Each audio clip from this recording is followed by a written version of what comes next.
Push the jack in. Ow, ow, ow, ow, ow, ow, ow, you run me over. Today, we are getting rid of the terrible welded diff off of Rob's new LS400. Let's crack on.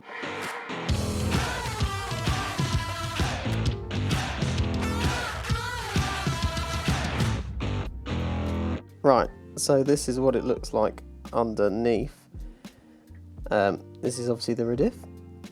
And what we need to take off then is, if you look under here, the drive shaft has some sort of hex bolts. They're M10s, and then I think these are M12s again, hex bolts. 2 mounts, one either side, one there, and there's one just down there. And then also 3 bolts on that rubber flange, which meets the drive shaft. Yeah, buddy. That's a bit easier. Oh my god, that is fucked. Look how much metal is on that. Yeah, it's probably all the weld.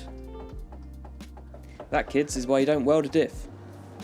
So I started by removing the drive shafts from the diff. There's 6 bolts on each side, so it takes a little while to get all these out. I did it by hand, so they weren't overly tight, and a couple of mine were on finger tight, which is really brilliant.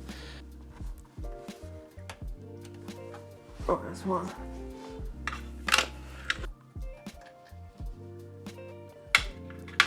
Well, that's one side. There are 3 bolts that hold the diff to the prop shaft.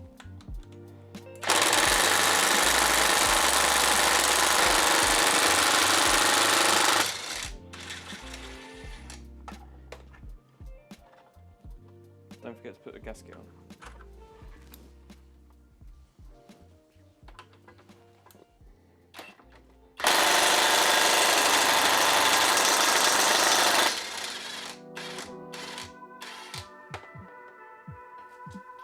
Once the bolts of the shafts are removed, they should just fall off the flanges, but as you see, the bit of surface corrosion is stopping this from happening, so I'm just going to give a bit of a whack with a chisel, and they loosened off on both sides, and then there's enough room just to fold them out of the way.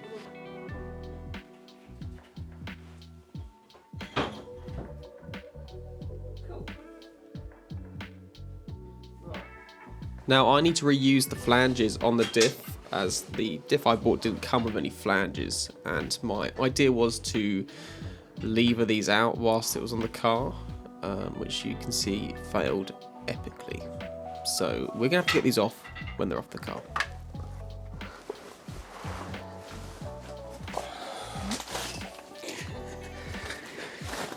Did you just bash your head? Yeah. Got it though. The head bash is the way.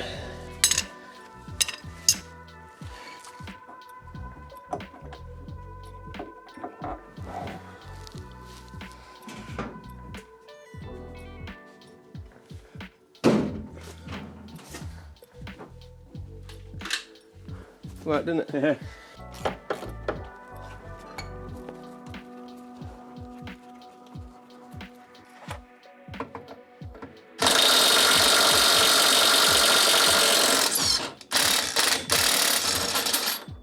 That's how you do it. I need the flanges to fit onto my diff. Now these should be popping, a bit like most shafts are popping shafts, but you have the popping shaft and then you bolt to the popping shaft. Don't really understand why. But anyway, I couldn't get them out. I was worried they were welded in, but we have one out and the other one is coming out. If you look, Ollie, see it partially out. And what? You're meant to get a slide hammer and do this to it, right? However, I don't own a slide hammer, which means that wrist action is useless. So, if in doubt, whack it out. So, I've just been tapping it out like this.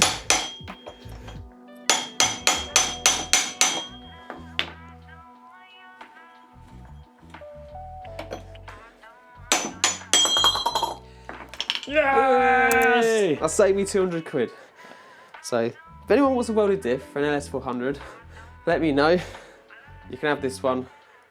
Ignore the angle grinder laying next to it. It's still welded. Very much welded. But I did try and chop some of it out to see what was going on inside. But it's still welded. Still welded. So, holler at your boy. But now, we can crack on. So, I've had the rear case of this when I bought it to clean it out. It was full of pine cones. So, shout out to that breaker. Shout out to the breaker yard, right? But they were a lot cheaper than some of the others because these are so hard to come by, you know, there's not many about. So you sort of pay what you can get one for. So we're gonna need to reseal the back of this.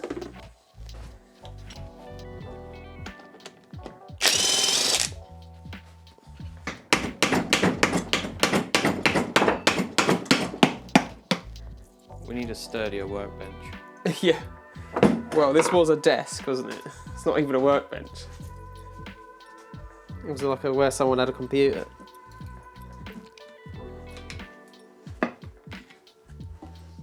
Cool. So I was worried that the shafts, when they come through these little holes, where they caught the end of the shaft with a bit of weld. There is some pine cones still in here, but I'm sure they'll get destroyed. And then what we'll do, run it for a little bit and then just drain it just to clear everything out. Well, you do, but you don't really know if you have, do you? That's it. She's in, baby.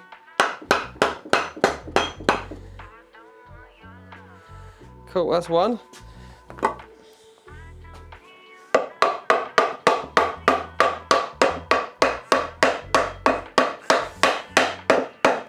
Then you're on a high temp silicone sealant. I've gone for JB Weld because it's the world's strongest bond.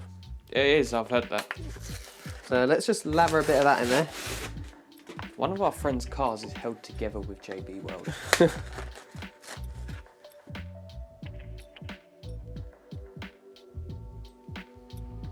Nah.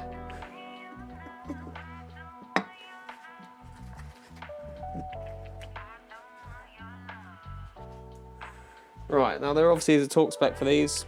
I've not got a clue what it is, so we're going to do them up fucking tight.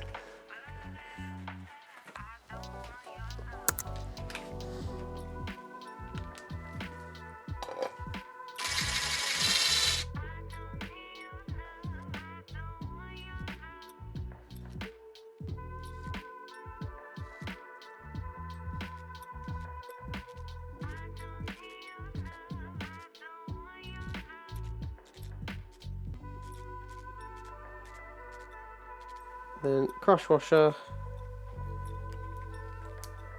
You buy a pack of 10 of these on eBay for a tenner, or you can buy one for £4 from Lexus Parts Direct, which costs a tenner with postage. So, don't know, do whatever you want, I guess.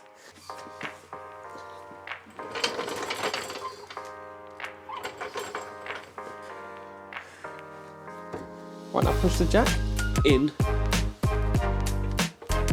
Ow, ow, ow, ow, ow, ow, ow, you run me over. Ow, you run me over. Pull it back, pull it back. Ah. Now, getting this diff in was quite a pain. So, it's mainly because the sort of the flange side, which mounts to the prop shaft donut-y rubber thing, has like a shaft on it. So you have to sort of feed that in as you're lifting it, which is very difficult because obviously the jack wants to lift up straight. So once you've got that in, you can sort of just lever it in. Tolerance is really tight to get it all up inside, sort of bashing the rear casing against the subframe and sort of squeezed it up.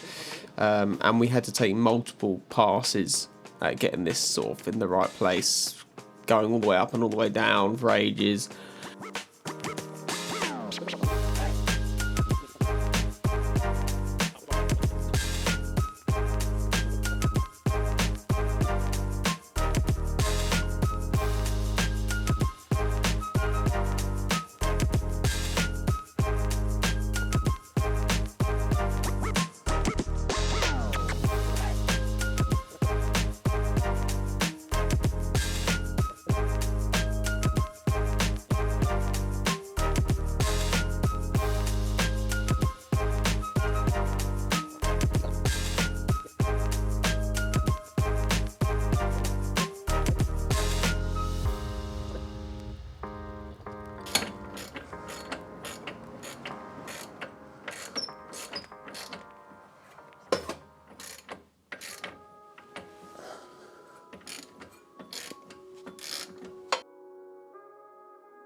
Three with a bracket.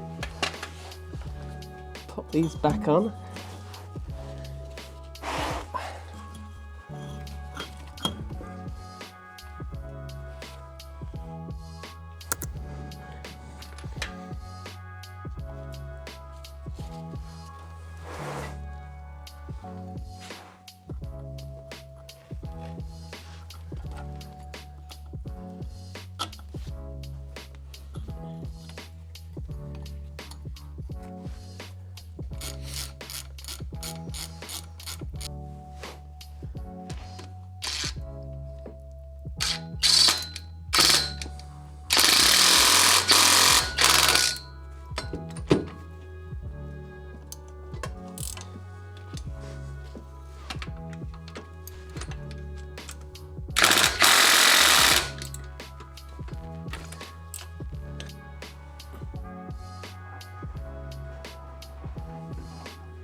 There we have it. Diff has changed. Disgusting welded diff has gone. Ever changing the diff again? I really don't want to. Well, you know. Wait till the CRK one goes. And the MX-5 is bad, right? But lying on the floor, but this is got about 95% more bolts. Yeah. Don't know how well the footage captured, but getting it back in is by far the hardest point because you have the two bolts that mount it at the back and then the subframe, getting them aligned whilst getting the shaft from to meet the flange of the prop. Yeah, nightmare. We're under there for like ages. I'm broken. But it's done. So we'll update you next video on this, how it drives now without the welded diff. Hopefully better. I don't see how it can get any worse. No. But yeah, well, Sunroof thanks for watching. next. Stay tuned. More videos coming. God bless. God bless. Enjoy your picnic.